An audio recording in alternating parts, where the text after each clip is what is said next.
السلام عليكم. لسه بنكمل كلامنا عن أصعب الكلمات في الإنجليش. الكلمة دي معناها جنون العظمة، اسمها بارانويا. بارانويا بارانويا. الكلمة دي معناها يطفئ، quench quench quench. الكلمة دي معناها مراوغة، quibble quibble quibble. الكلمة دي معناها مملكة، realm realm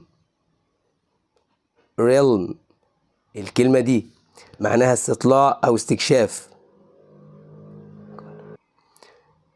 reconnaissance reconnaissance